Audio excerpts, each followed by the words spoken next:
much of the news this year has been hopeless, depressing, and above all, confusing. To which the only response is, oh dear. But what this film is going to suggest is that that defeatist response has become a central part of a new system of political control.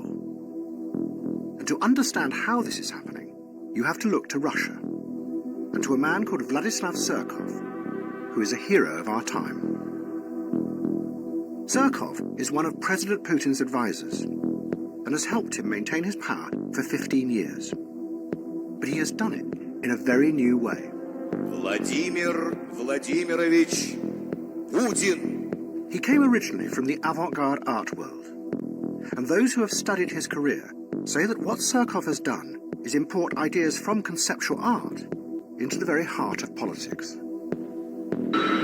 His aim is to undermine people's perception of the world, so they never know what is really happening. Surkov turned Russian politics into a bewildering, constantly changing piece of theatre. He sponsored all kinds of groups, from neo-Nazi skinheads to liberal human rights groups. He even backed parties that were opposed to President Putin. But the key thing was that Surkov then let it be known that this was what he was doing, which meant that no one was sure what was real or fake. As one journalist put it, it's a strategy of power that keeps any opposition constantly confused, a ceaseless shape-shifting that is unstoppable because it's indefinable. Which is exactly what Surkov is alleged to have done in the Ukraine this year. In typical fashion, as the war began, Surkov published a short story about something he called non-linear war. A war where you never know what the enemy are really up to, or even who they are. The underlying aim, Surkov says, is not to win the war, but to use the conflict to create a constant state of destabilized perception in order to manage and control. But maybe we have something similar emerging here in Britain. Everything we're told by journalists and politicians is confusing and contradictory. Of course, there is no Mr. Surkov in charge, but it's an odd, non-linear world that plays into the hands of those in power. British troops have come home from Afghanistan, but nobody seems to know whether it was a victory or whether it was a defeat. Aging disc jockeys are prosecuted for crimes they committed decades ago, while practically no one in the City of London is prosecuted for the endless financial crimes that are being revealed there. In Syria, we are told that President Assad is the evil enemy, but then his enemies turn out to be even more evil than him. So we bomb them, and by doing that, we help keep Assad in power.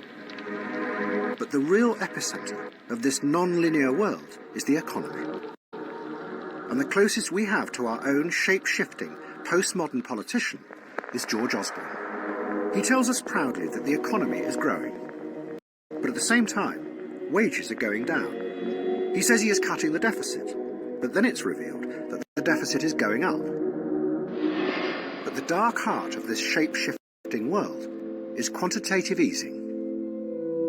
The government is insisting on taking billions of pounds out of the economy through its austerity programme. Yet at the very same time, it is pumping billions of pounds into the economy through quantitative easing, the equivalent of £24,000 for every family in Britain. But it gets even more confusing, because the Bank of England have admitted that those billions of pounds have not gone where they are supposed to. A vast amount of the money has actually found its way into the hands of the wealthiest 5% in Britain. It has been described as the biggest transfer of wealth to the rich in recent documented history. It could be a huge scandal, comparable to the greedy oligarchs in Russia. A ruthless elite siphoning off billions of public money. But nobody seems to know.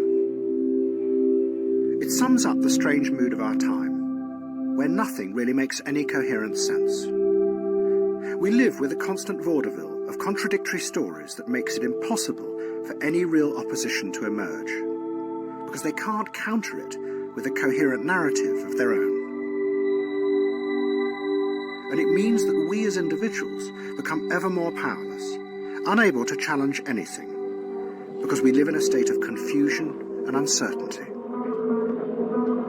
To which the response is, oh dear. But that's what they want you to say.